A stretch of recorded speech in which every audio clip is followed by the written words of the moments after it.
नमस्कार जी, very good evening. आप सब लोगों का बहुत बहुत स्वागत है प्रोडक्ट मास्टरी क्लास में। हम लोग आगे बढ़े हैं उससे पहले थोड़ा सा रिवीजन करेंगे कल का, और जल्दी से आप लोग बताएंगे कल के सेशन से आप लोगों ने क्या क्या सीखा। फिर आगे का सेशन हम लोग स्टार्ट करेंगे। तो लिखेंगे जल्दी से कल के सेशन से क्या क्या सीखा आप लोगों ने।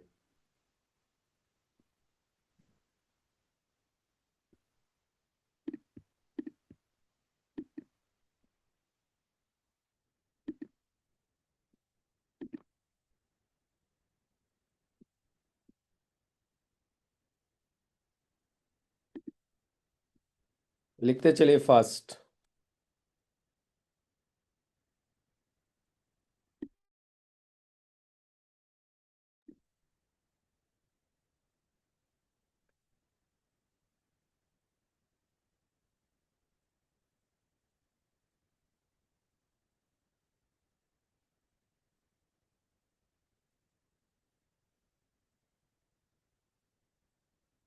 जो जो सीखा कल के सेशन से आप लोगों ने, जो जो याद है, लिखते चलिए सारे लोग।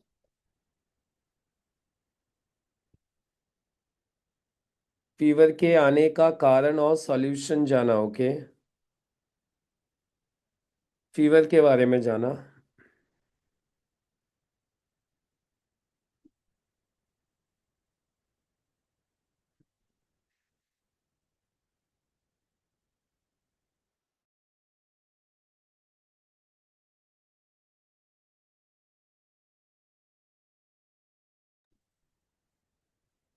बिलो 37 टेबलेट्स के यूज, उसके साथ लिवोगेन भी देना है। Okay, good.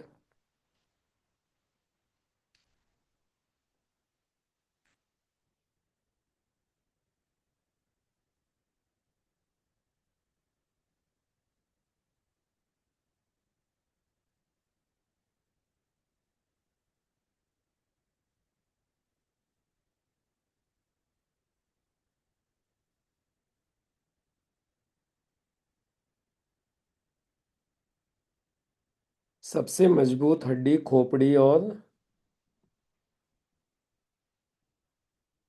पसलियां होती हैं। ओके, सबसे स्ट्रांग तो खोपड़ी की होती है, लेकिन पसलियों का केज बनाया जाता है लंग्स और हार्ट के लिए।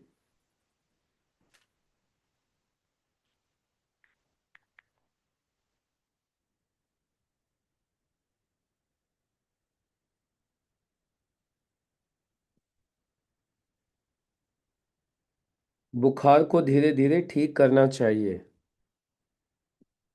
पाचन तंत्र में अपना एक मिनी ब्रेन होता है जिसे एंट्रिक नर्वस सिस्टम कहते हैं, जो लाखों न्यूरॉन से बनते हैं। Okay, good.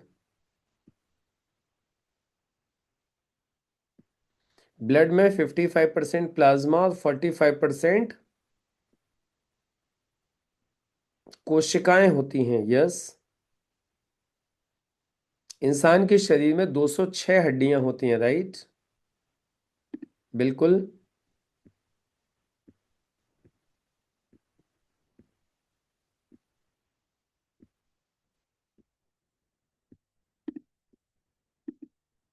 वेरी गुड, बहुत सुंदर।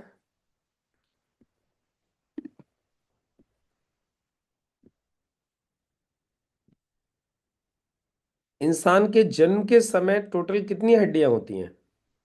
लिखिए जल्दी से। At the time of birth, इंसान के जन्म के समय टोटल कितनी हड्डियां होती हैं उसके शरीर में?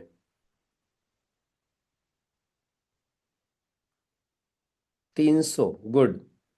ब्लड का पीएच 7.35 से 7.45 होता है। ओके, इंसान के शरीर की सबसे बड़ी हड्डी कौन सी होती है? इंसान के शरीर की सबसे बड़ी हड्डी कौन सी होती है?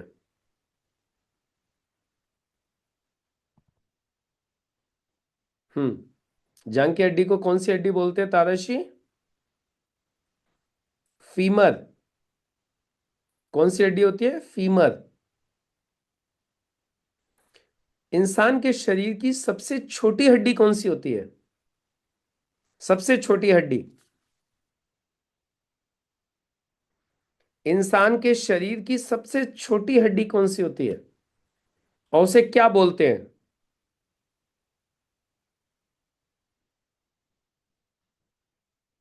क्या बोलते हैं कान की हड्डी को? कल ही बताया था। कान की हड्डी होती है लेकिन हड्डी का नाम भी तो होगा ना कुछ। कल ही बताया था कान की सबसे छोटी हड्डी होती है। हड्डी का नाम क्या होता है?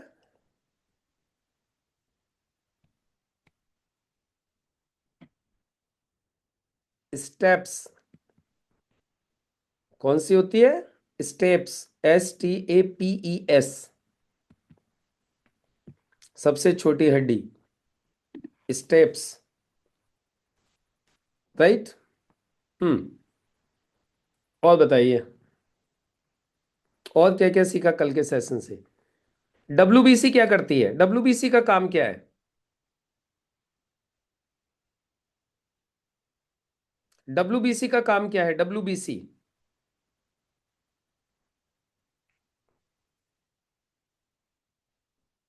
RBC का काम क्या है? प्लाज्मा का काम का क्या है?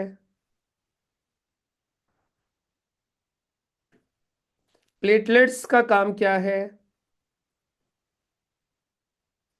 पता होना चाहिए ना आप लोगों को। इसके अलावा एक और इंपॉर्टेंट क्वेश्चन, WBC और RBC कहाँ बनती हैं? जो ब्लड सेल्स होती हैं वो कहाँ बनती हैं?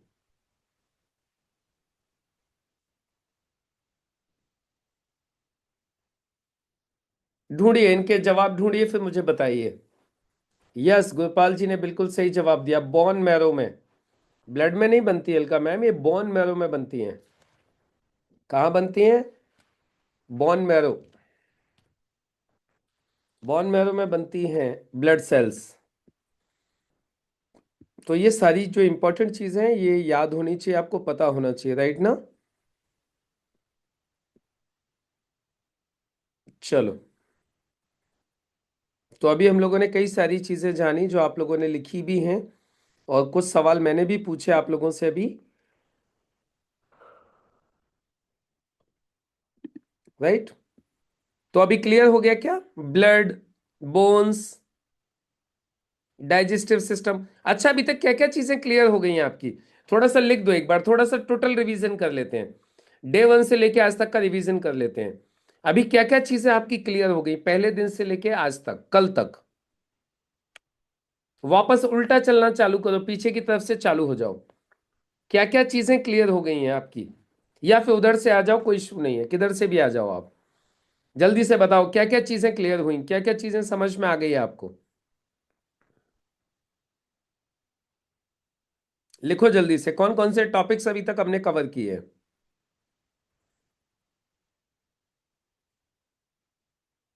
सबसे पहले कवर क्या किया था हमने? लिवर। उसके बाद में फिर हम लोगों ने कवर क्या किया था? लिवर के बाद में लंग्स, हार्ट,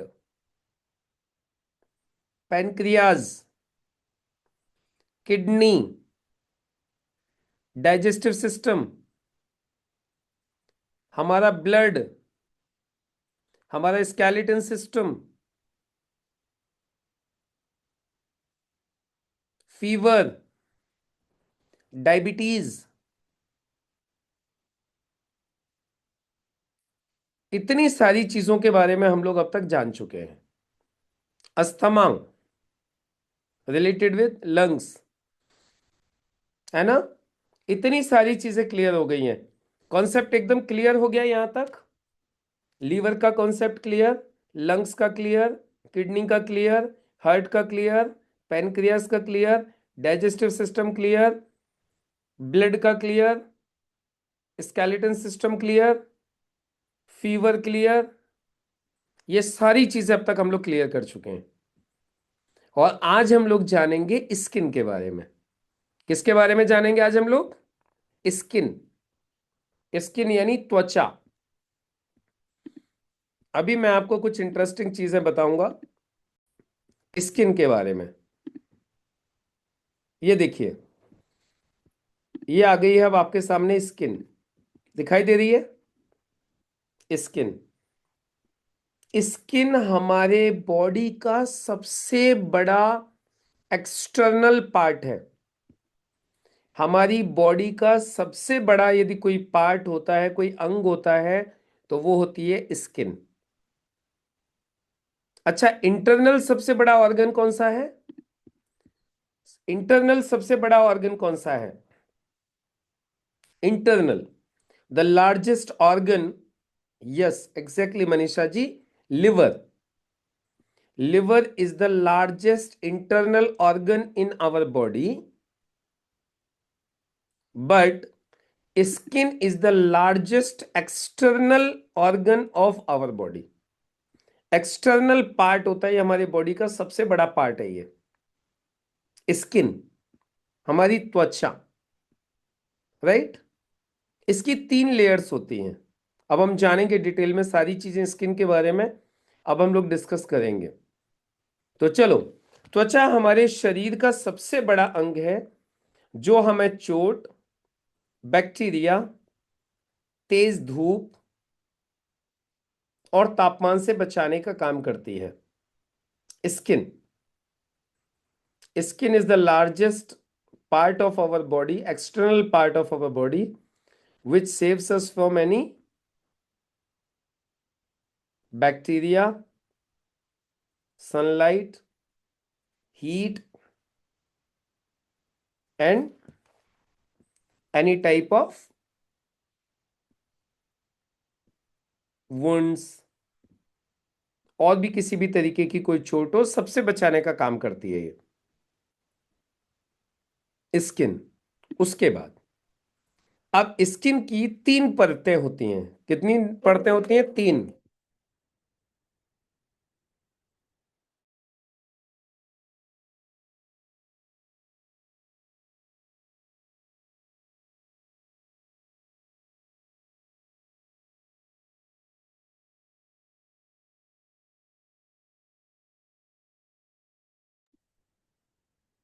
तो सबसे जो बाहरी परत होती है उसको बोलते हैं एपिडर्मिस। क्या बोलते हैं? एपिडर्मिस, बाहर वाली जो परत होती है, जो डस्ट और जर्म से बचाती है हमें। ये जो आपको दिखाई दे रही है ना, ये ऊपर, ये जो ऊपर जो स्किन जो दिखाई दे रही है आपकी, ये एपिडर्मिस है। ये सबसे पहली लेयर है, बाहरी परत है। ये क्या करती है? डस्ट और जर्म्स बॉडी के अंदर नहीं जाए, उससे आपको सेव करती है, बचाती है।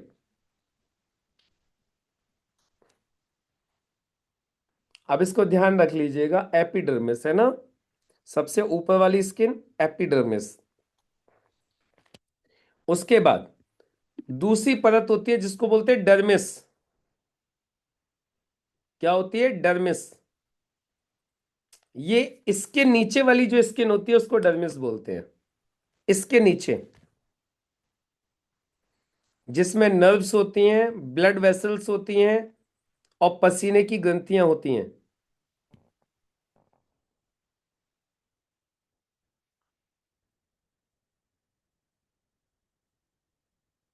राइट। और तीसरी स्किन जो हमारी होती है, सबसे अंदर की परत, जिसमें फैट स्टोर होता है, जो शरीर को गर्म रखती है, उसको बोलते हैं हाइपोडर्मिस। क्या बोलते हैं? हाइपोडर्मिस,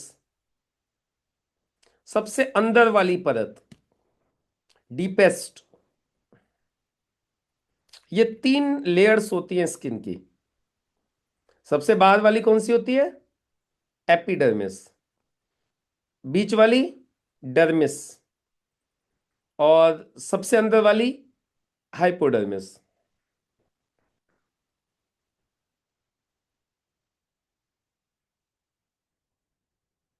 ये तीनों का ध्यान रखना है आपको।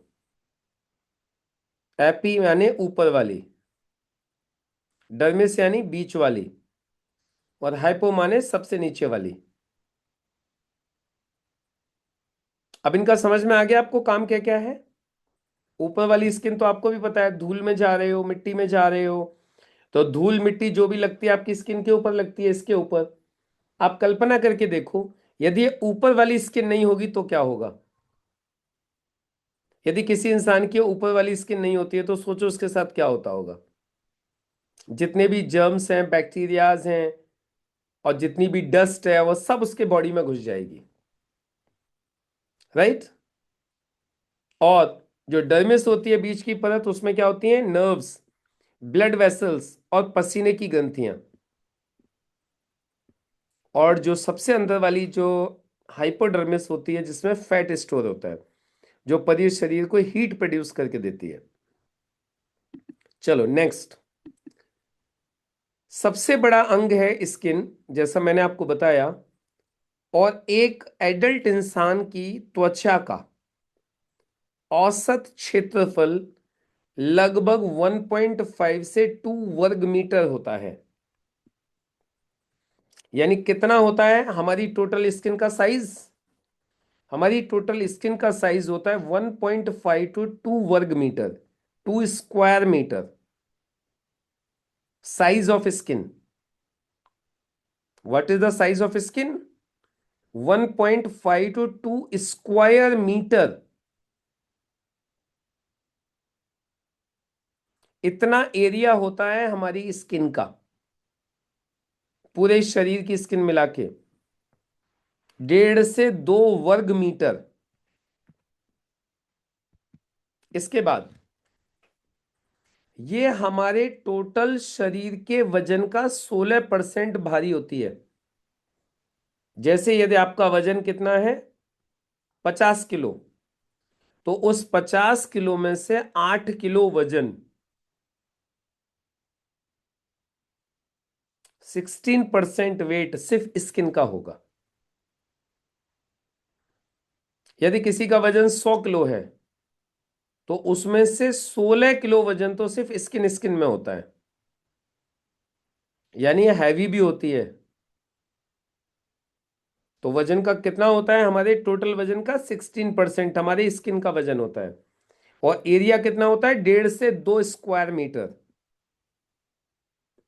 ये स्किन के बारे में आपको पता होना चाहिए। तीसरी चीज, हर 28 दिन में नई और पुरानी कोशिकाएं झड़कर नई कोशिकाएं बनती रहती हैं।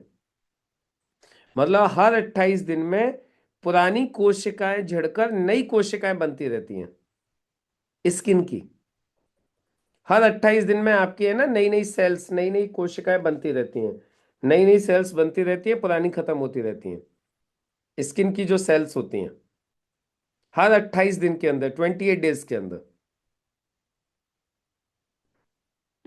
इसके बाद पानी को शरीर से बाहर जाने और बाहरी पानी को अंदर आने से रोकती है जल रोधी कवच। स्किन में क्या होता है? जल रोधी कवच, जो बाहर के पानी को अंदर नहीं जाने देता, अंदर के पानी को बाहर नहीं आने देता। आप कल्पना करो ना, आप स्विमिंग पूल में नहा रहे हो, और यदि ये जल रोधी कवच नहीं है, तो पूरी बॉडी में क्या हो जाएगा? पानी भर जाएगा, और शरीर के अंदर का पानी पूरा बाहर निकल जाएगा कभी भी। तो पानी को रोकने के लिए एक कवच होता है जिसको बोलते हैं जल रोधी कवच। जल रोधी,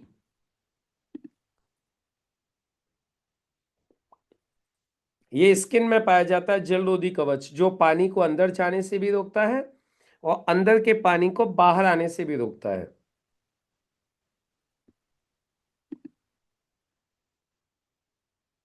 राइट। इसके बाद पसीने और हमारा जो ब्लड का सर्कुलेशन है, ये उससे शरीर के तापमान को संतुलित रखती है स्किन। यानी हमारी जो स्किन होती है वो बॉडी टेम्परेचर को भी नियंत्रण में रखती है। हमारे बॉडी के टेम्परेचर को नियंत्रण में रखने का काम भी स्किन करती है। यदि स्किन नहीं होगी ना इंसान की, तो बॉडी का टेम्परेचर भी मेंटेन नहीं हो पाएगा। इसीलिए पसीने और रक्त प्रवाह से शरीर का तापमान संतुलित रखती है, बैलेंस रखती है।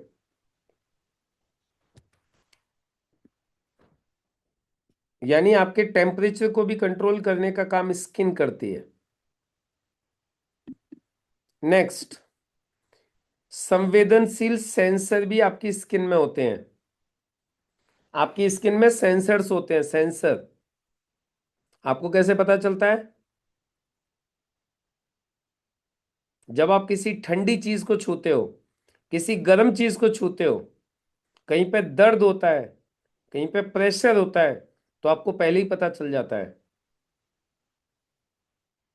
जैसे अभी किसी की स्किन है फॉर एग्जाम्पल, और स्किन में आप सुई चुभोगे तो क्या होगा, पता चलेगा कि नहीं चलेगा? पता चल जाएगा। क्यों? क्योंकि स्किन में सेंसर है, सेंसर्स लगे हुए हैं स्किन के अंदर। ठंड होता है तो पता चल जाता है, गर्मी होती है तो पता चल जाती है स्किन से। क्यों? स्किन में सेंसर्स हैं, राइट। इसके अलावा स्किन विटामिन डी की फैक्ट्री होती है।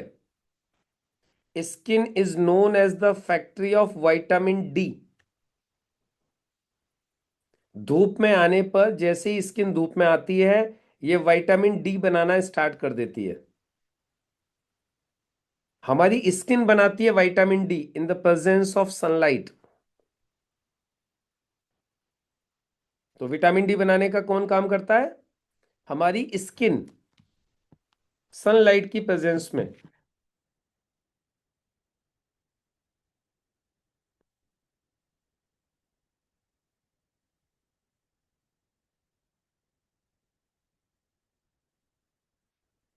राइट।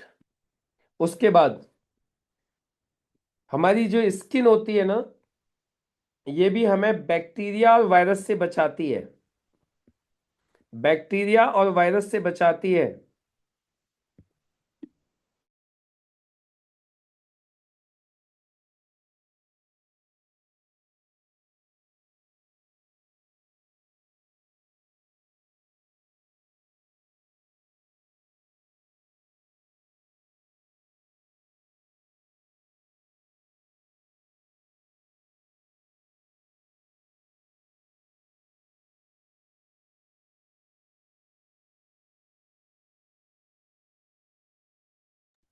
नेक्स्ट,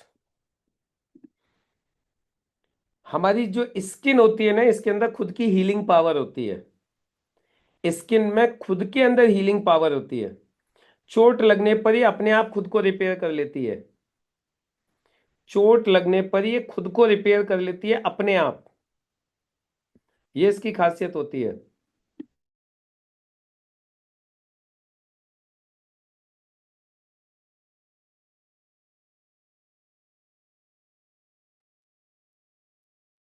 आपने देखा है कभी भी कोई कट लग जाए या कभी भी कोई स्किन में छिल जाए, आपने देखा है स्किन अपने आप सही हो जाती है कुछ दिन के बाद में। तो इसकी सेल्फ हीलिंग पावर है स्किन के अंदर, ये खुद को हील कर लेती है।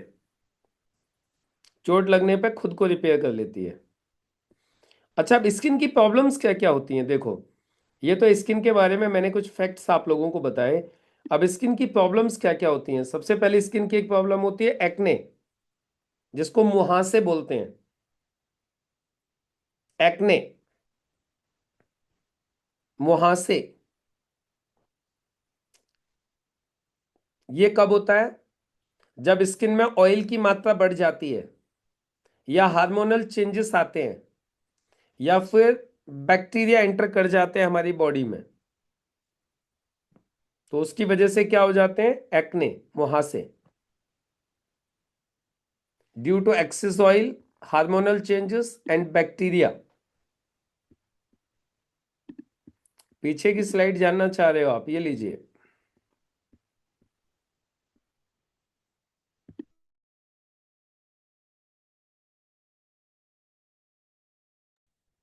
राइट।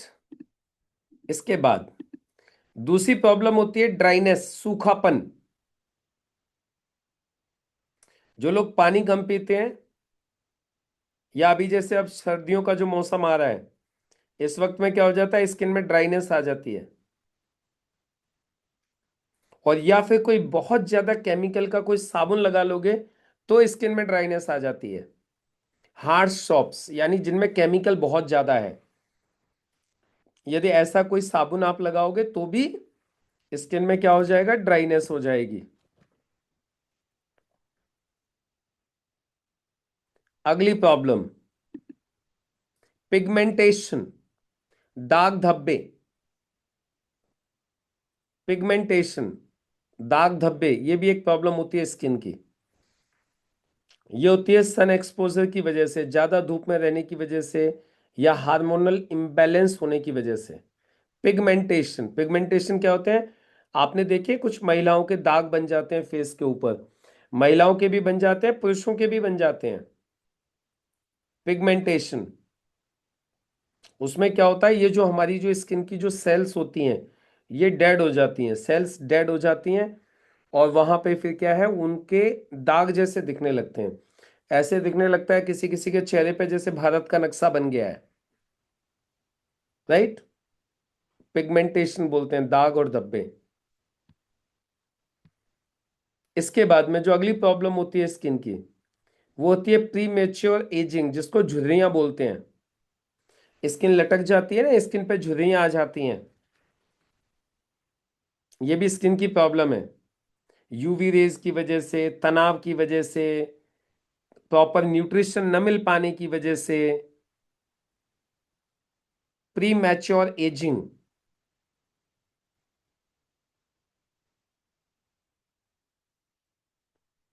उसके बाद फिर होती है स्किन एलर्जी।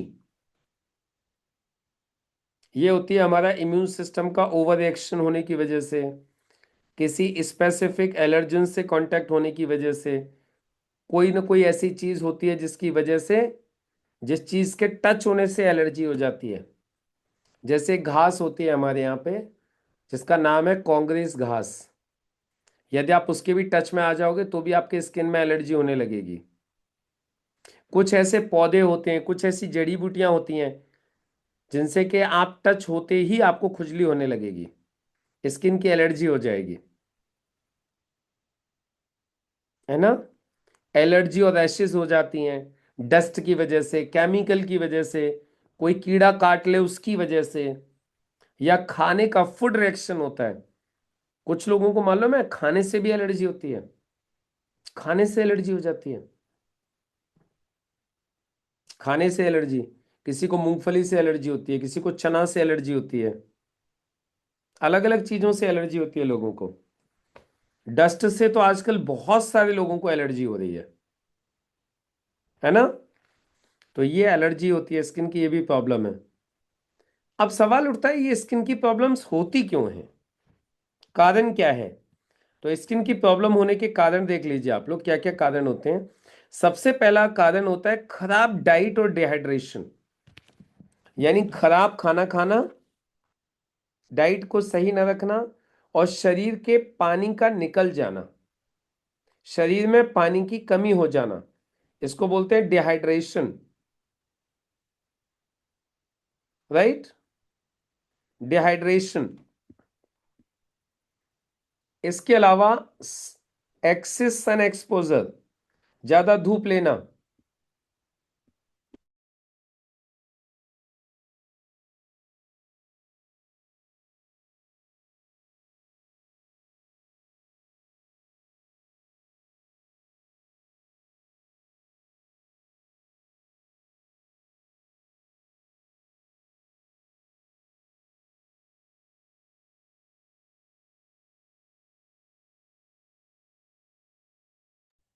इसके बाद हार्मोनल चेंजेस एंड स्ट्रेस की वजह से भी स्किन की प्रॉब्लम होती है। जब हार्मोन्स चेंज होते हैं महिलाओं के, प्लस बहुत ज्यादा स्ट्रेस की वजह से भी पिगमेंटेशन हो जाता है, बहुत ज्यादा तनाव की वजह से। पॉल्यूशन और केमिकल बेस्ड प्रोडक्ट की वजह से भी प्रॉब्लम हो जाती है, केमिकल बेस्ड प्रोडक्ट और पॉल्यूशन, इसकी वजह से स्किन में बहुत सारी दिक्कतें हो जाती हैं। स्किन का ध्यान न रखने की वजह से भी प्रॉब्लम हो जाती है, स्किन की प्रॉपर सफाई न होने की वजह से, ध्यान न रखने की वजह से भी प्रॉब्लम हो जाती है।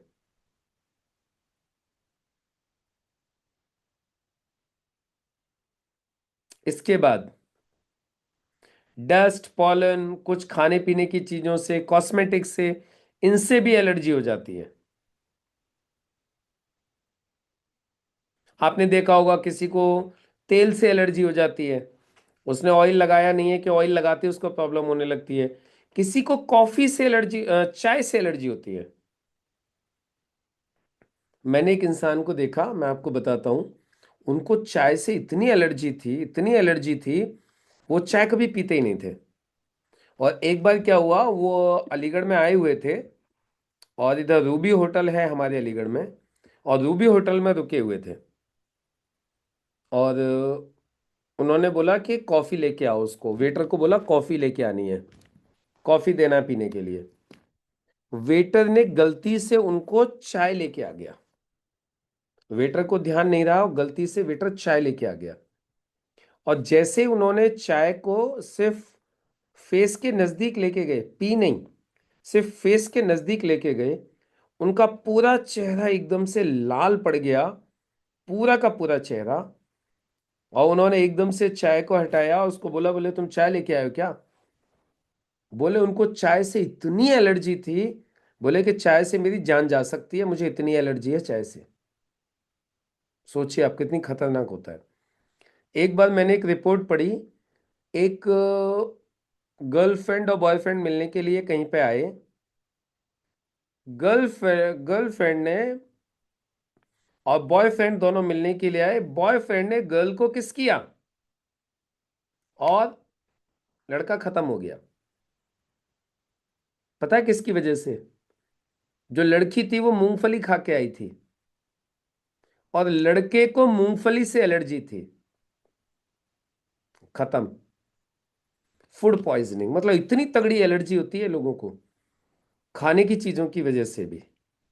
तो इसलिए जब किसी को बहुत ज्यादा एलर्जी हो रही हो ना, तो उसको जरूर चेक करवा लेना चाहिए कि किस चीज की वजह से उसको ज्यादा एलर्जी होती है, और जिस चीज की वजह से एलर्जी हो रही हो फिर उसको अवॉइड करना चाहिए। राइट। तो ये बहुत खतरनाक होती है एलर्जी। अच्छा, अब सवाल उठता है कि अपनी स्किन को फिर बचा के कैसे रखें। सॉल्यूशन, सॉल्यूशन क्या है अपनी स्किन को सही रखने का? ये तमाम एलर्जी और ये जितनी सारी प्रॉब्लम्स बताई हैं, इन सारी प्रॉब्लम से बचना कैसे है? तो देखिए, सबसे पहले क्या क्या होते हैं बचने के कारण तरीके, मैं आपको बताता हूं। ये देखिए, सबसे पहला, खूब सारा पानी पीना है। हमारी स्किन को फिट रखने के लिए पानी पर्याप्त पीना बहुत इंपॉर्टेंट है। अब पानी कितना पीना चाहिए? आप लोगों के मन में एक सवाल आ रहा होगा, सर एक स्वस्थ इंसान को पानी कितना पीना चाहिए? एक स्वस्थ इंसान को बताओ जल्दी से, कितना पानी पीना चाहिए आप लोगों के हिसाब से? बताइए आप लोगों के अकॉर्डिंग कितना पानी पीना चाहिए एक स्वस्थ इंसान को 24 घंटे में? कौन बता सकते हैं? दिनेश जी बोल रहे हैं 5 लीटर। ओके। हितेश जी बोल रहे हैं 2.5 लीटर 24 घंटे में। जितेश जी बोल रहे हैं 7 लीटर। अलका जी बोल रहे हैं 10 से 12 गिलास। देवासी मैम बोल रही हैं 3 से 8 लीटर। हाँ, कुछ तो सही होगा ही, 3 से 8 बोल दिया है तो 4, 5, 6, 7, 8 कुछ तो होगा ही होगा ना। और रानड़े जी बोल रहे हैं वेट डिवाइडेड बाई 10 - 2। तारस यादव बोल रहे हैं 3 से 4 लीटर। रेखा बर्मन बोल रही हैं 5 लीटर। चलो, एक्चुअली क्या है दोस्तों, हमें पानी शरीर के वजन के अनुपात में पीना चाहिए। कितना? वजन के रेशियो में पानी पीना चाहिए हमें। अभी वजन के हिसाब से रेशियो कैसे निकालते हैं? फॉर्मूला लिख लीजिए, वेट डिवाइडेड बाई 10 - 2। ये है फॉर्मूला। 24 घंटे में कितना पानी पीना चाहिए एक स्वस्थ इंसान को एज पर आयुर्वेदा। अच्छा, ये किडनी पेशेंट्स के लिए ये फॉर्मूला लागू नहीं होगा। ये किडनी पेशेंट्स के लिए ये फॉर्मूला एप्लीकेबल नहीं होगा। This formula is only for healthy people. What is the formula? Weight divided by 10 - 2. वजन में 10 से भाग दे दीजिए और 2 घटा दीजिए. इतने लीटर पानी एक इंसान को 24 घंटे में लेना चाहिए, पीना चाहिए. चलो, अब आपको एक छोटा सा असाइनमेंट है. असाइनमेंट क्या, क्लास वर्क है, अभी करो. आपका वजन कितना है और आपको कितने लीटर पानी चाहिए, दोनों चीज लिखो. अपना वजन लिखो पहले. जैसे मैं हूं, for example, my body weight is 80 kg, और मेरे बॉडी वेट के हिसाब से, फॉर्मूला के हिसाब से, मुझे 6 लीटर पानी पीना चाहिए. 6 लीटर वाटर इन 24 आवर्स. ये मेरे वजन के हिसाब से ये हो गया 80 किलो, 6 लीटर. अब आप लोग अपना अपना वजन लिखो, वजन भी लिखो, और वजन के साथ साथ में ये भी लिखो आपको कितना पानी पीना चाहिए. जैसे हरीश ने लिखा है, हरीश जी ने 70 kg, 5 लीटर. वजन भी लिखो और पानी भी लिखो बॉस. ऐसे नहीं चलेगा, शॉर्टकट नो. No shortcut. वजन और पानी दोनों चीज लिखिए. हितेश जी ने लिखा है 62 kg वेट है, पानी कितना पीना चाहिए. हितेश जी गलत, कैलकुलेशन रॉन्ग आपका. Calculation is wrong Hitesh ji. Rana डे 80 किलो, 6 लीटर सही है. दिनेश जी 45 kg, 2.5 लीटर ठीक है. भूपिंदर साहू 58 किलो, 3.8 लीटर सही है. अलका जी 56 kg, 3.6 ठीक है. देवासी 65, 4.5 लीटर ठीक है. सुनील जी 63 kg, 63 kg का 4 लीटर गड़बड़ है. गुरपाल जी 70 kg, 5 लीटर. गौरव मंडल जी 85 kg, 6.5 लीटर. यस बिल्कुल सही है. मतलब वेट में 10 से डिवाइड कर दीजिए और जो वैल्यू आएगी उसमें से 2 घटा दीजिए. वेट में 10 से डिवाइड कर दीजिए और जो वैल्यू आएगी उसमें से 2 घटा दीजिए. इतना पानी एक स्वस्थ इंसान को 24 घंटे में पीना चाहिए. क्लियर हो गया? ये फॉर्मूला है पानी का, किसको कितना पानी पीना चाहिए. चलिए, वेरी गुड. तो ये पानी का फॉर्मूला अब आप लोगों को समझ में आ गया है. इस फॉर्मूले के अकॉर्डिंग अब आपको पानी पीना है. अब यदि आप गिलास से मेजर करके पीते हो तो मेजर कर लीजिए 1 लीटर में कितने गिलास आते हैं, और फिर कितने गिलास आपको पीने हैं, इस बात का ध्यान रखिए. आपने देखा होगा ना, मैं पानी बहुत पीते रहता हूँ. बीच बीच में भी मैं आप लोगों के सामने भर भर के गिलास पीते रहता हूँ पानी के. वही बिकॉज, क्योंकि शरीर में पानी की कमी नहीं होनी चाहिए. इंसान के शरीर में 70% पानी है, और ये आपके बॉडी के टॉक्सिन्स को क्लीन करने के लिए, स्किन को हाइड्रेटेड कर रखने के लिए, है ना, और आपके यूरिन ब्लैडर की सफाई के लिए, किडनी की सफाई के लिए, इन सब चीज़ों के लिए पानी लगता है. तो इसलिए जो है, हमें हमारी आंतों की सफाई के लिए, हमारी जो इंटेस्टाइन्स होती हैं उनकी सफाई के लिए भी पानी चाहिए होता है. तो इसलिए पानी पर्याप्त लेना चाहिए. और जो लोग पानी कम पीते हैं उनको क्या क्या प्रॉब्लम होती है मालूम है? स्किन की problem, urine infection, kidney stones, उसके अलावा कॉन्स्टिपेशन की प्रॉब्लम, इतनी सारी प्रॉब्लम्स होती हैं शरीर में पानी की कमी होने की वजह से. तो पानी बहुत इंपॉर्टेंट है. इसके अलावा सनस्क्रीन और प्रोटेक्टिव क्लोथ्स पहनने चाहिए. यानी आपके यहाँ पे बहुत ज़्यादा धूप पड़ती है तो सनस्क्रीन लगानी चाहिए, जिससे कि आपकी जो यूवी रेज होती हैं सन की, आप उनसे अपनी स्किन को बचा सकें. फुल कपड़े पहन के रहें, पूरे कपड़े पहन के रखें. राइट. अपनी स्किन का ध्यान रखें. ऐसे प्रोडक्ट्स यूज करें जिनमें केमिकल नहीं हो. ज़्यादा केमिकल वाले प्रोडक्ट्स यूज न करें. इसके अलावा स्ट्रेस मैनेजमेंट के लिए योगा और मेडिटेशन करें. क्योंकि यदि स्ट्रेस होगा ना आपको, तो आपका स्ट्रेस आपके चेहरे से दिखाई दे जाएगा. आपका स्ट्रेस आपके चेहरे से दिखाई दे जाता है. इसके अलावा सफाई रखें, प्रॉपर डेली क्लींजिंग करें, मॉइस्चराइजर लगाएं, है ना, एक्सफोलिएटिंग यूज करें आपकी स्किन को खोलने के लिए, सारे छिद्र साफ होते रहें, एलर्जी से बचें और डॉक्टर की सलाह से एंटीहिस्टामाइन चीजें लें और दवाइयां लें। एंटीहिस्टामाइन का मतलब होता है ऐसी चीजें जो हिस्टामाइन को रोकती हैं। हिस्टामाइन क्या होता है? हमारे शरीर में मास्ट सेल्स होती हैं। कौन सी सेल्स? Mast cells. और जो मास्ट सेल्स होती हैं हमारी, वो एलर्जी की वजह से मास्ट सेल्स फूटती हैं। और जब वो मास्ट सेल्स फूटती हैं तो उनमें से हिस्टामाइन रिलीज होता है।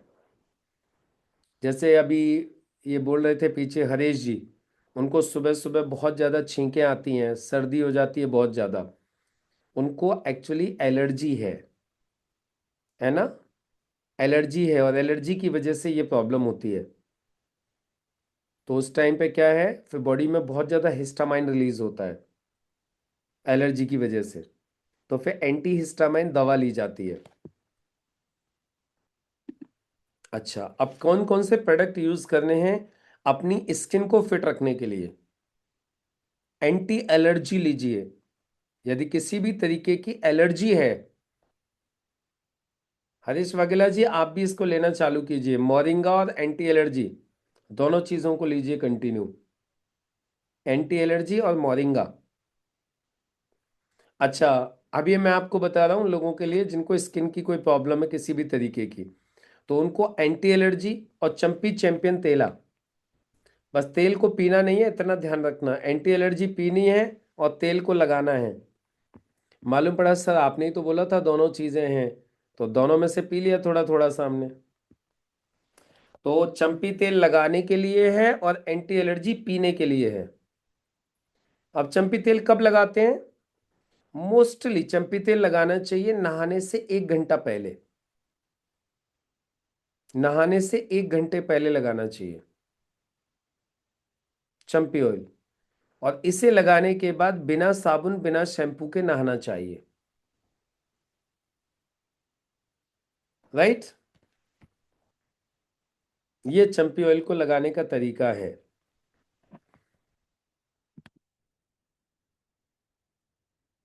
इसके अलावा ब्लड प्यूरिफायर, खून को साफ रखें अपनी, यदि आप चाहते हैं कि आपकी स्किन एकदम बढ़िया रहे, आपकी स्किन में ग्लो आए, तो अपने खून को भी साफ रखें, ब्लड प्यूरिफायर यूज करें। यदि स्किन के अंदर कोई भी एलर्जी हो रही है तो एंटी एलर्जी ब्लड प्यूरिफायर दोनों इस्तेमाल करें, पिएं और चंपी तेल को लगाएं। ये चीज है। तो ये हो गया हमारा स्किन। स्किन से रिलेटेड यदि किसी के मन में कोई डाउट हो, कोई क्वेश्चन हो, कोई कंफ्यूजन हो, किसी को कुछ पूछना हो related with skin, you can ask. और नहीं है कोई भी डाउट तो फिर जल्दी से मैं पूछ लेता हूं, बता दीजिए फटाफट थोड़ा सा स्किन को लेकर के। कितने तरीके की होती है स्किन की, कितने की लेयर्स होती हैं? स्किन की लेयर्स कितनी होती हैं? 3। सबसे बाहर वाली लेयर को क्या बोलते हैं? बाहर वाली लेयर को क्या बोलते हैं? लिखो जल्दी से, बाहर वाली लेयर को क्या बोलते हैं?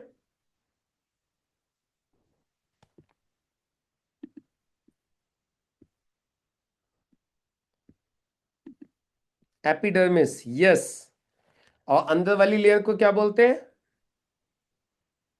एपी, बाहर वाली, डर्मिस, बीच वाली, और सबसे अंदर वाली को क्या बोलते हैं? सबसे अंदर वाली, सबसे अंदर वाली स्किन की लेयर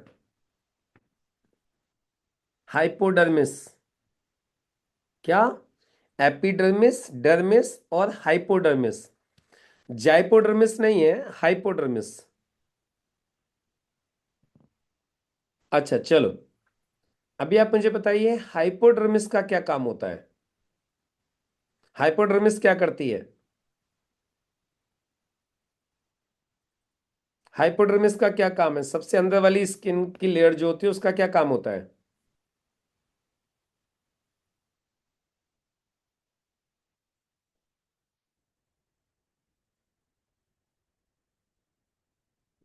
क्या काम होता है हाइपोडर्मिस का? Fat storage. क्या काम होता है? Fat storage.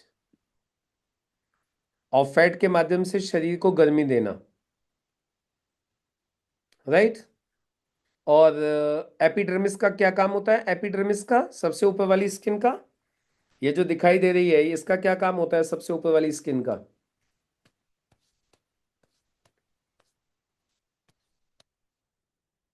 Germs, bacteria, dust, इन सब चीजों से बचाना।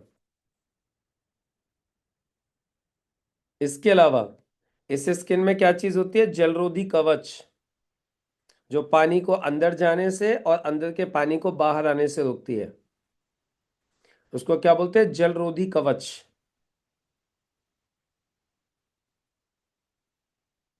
राइट। तो ये हो गया आपके स्किन के बारे में। स्किन के बारे में बाकी आप लोग इसकी पढ़ाई करिएगा, आज जो बताया है सब कुछ। फिर कल हम लोग स्किन के बारे में और भी पूछेंगे, है ना?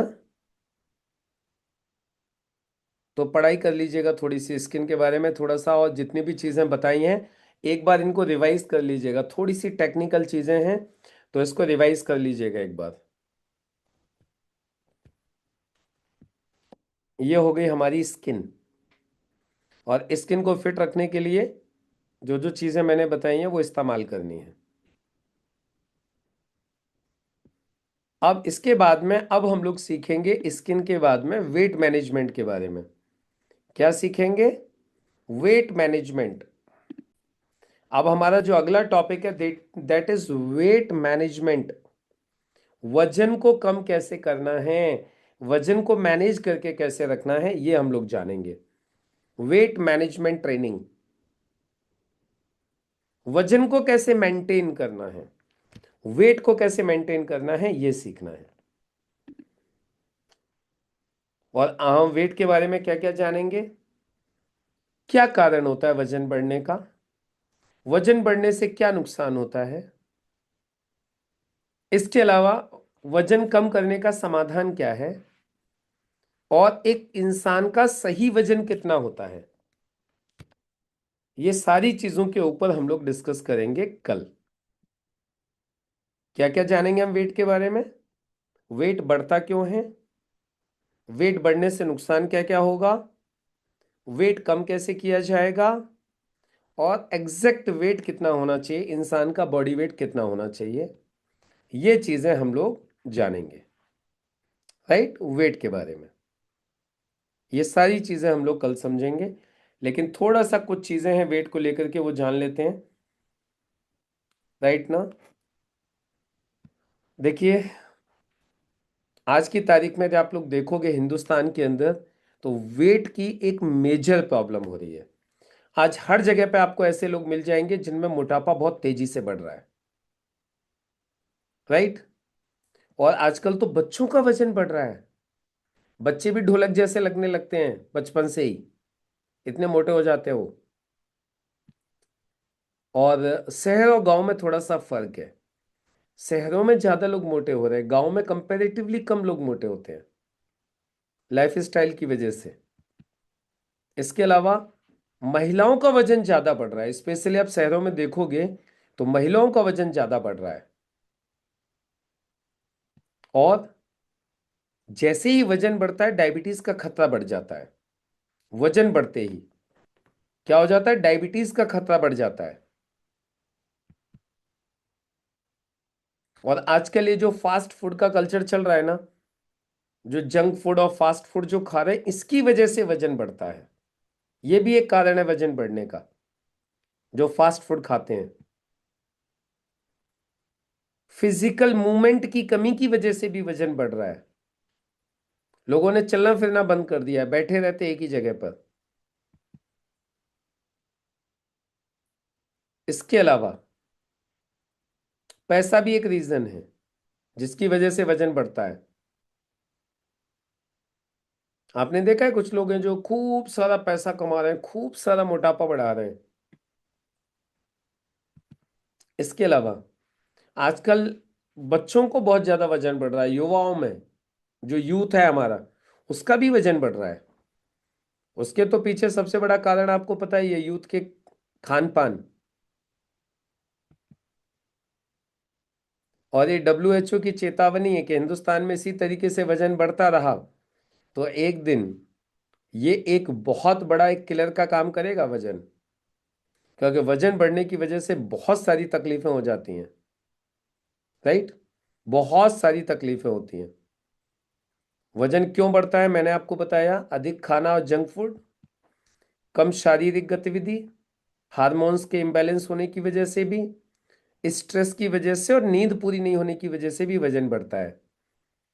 कुछ हेरिडिटरी अपने रीजंस होते हैं, आनुवंशिक बोलते हैं जिसको। दादाजी मोटे थे, पिताजी मोटे, बच्चे भी मोटे, सब मोटे मोटे मोटे हो रहे हैं। इसके अलावा हार्ट डिसीज और हाई बीपी का खतरा बढ़ जाएगा। डायबिटीज की संभावना बढ़ जाएगी वजन बढ़ने की वजह से। जोड़ों में दर्द और कमजोरी, ये प्रॉब्लम होगी वजन बढ़ने की वजह से। थकान और आलस रहेगा। जिन लोगों का वजन बहुत ज्यादा होता है ना, उनको थकान बहुत ज्यादा रहता है, आलस बहुत ज्यादा रहता है। और पता है जितने भी लोगों का वजन ज्यादा होता है, इनका कॉन्फिडेंस बहुत कम होता है। ये अपने अंदर गिल्ट फील करते रहते हैं। इनको लगता है यार मेरा वजन इतना बढ़ रहा है, लोग क्या कहेंगे, लोग क्या कहेंगे, लोग क्या कहेंगे। अंदर ही अंदर मन ही मन में गिल्ट चलते रहता है। इनका कॉन्फिडेंस बहुत कम रहता है, राइट। तो चलो, आज के लिए इतना ही। बाकी बहुत ज़्यादा मैं बताऊंगा तो फिर सर के ऊपर होके जाएगा फिर। तो आज सिर्फ मैंने एक झलक आपको दिखाई है वजन की। बाकी डिटेल में इसको कल समझेंगे। काफ़ी बड़ा ब्रॉड टॉपिक है ये, और इसका बहुत बड़ा मार्केट भी है। यदि आपको इसके बारे में अच्छे से पता चल गया ना, आप ये सिंपल समझ लीजिए, खूब सारे लोगों को प्रोडक्ट आप दे सकते हो वेट लूज करने के लिए, वेट मैनेजमेंट के लिए। इसीलिए इसको कल डिटेल में अच्छे से समझेंगे, फ्रेश माइंड से। आज तो एक टॉपिक हो गया पूरा, अब दूसरा टॉपिक तो वैसे भी सर के ऊपर होके जाता है, क्योंकि 40 मिनट से ज़्यादा हो गई है ना, इसलिए। तो इसीलिए आप पहले टॉपिक का ही ध्यान रखो। वेट को कल दोबारा कवर कर लेंगे, वेट मैनेजमेंट को। आज स्किन के ऊपर पूरी तरीके से मास्टरी कर लीजिए। डन। चलिए, तो मुलाकात होती है अब आप लोगों से कल सुबह बिजनेस प्लान ट्रेनिंग के अंदर। तब तक के लिए सभी को नमस्कार, गुड नाइट।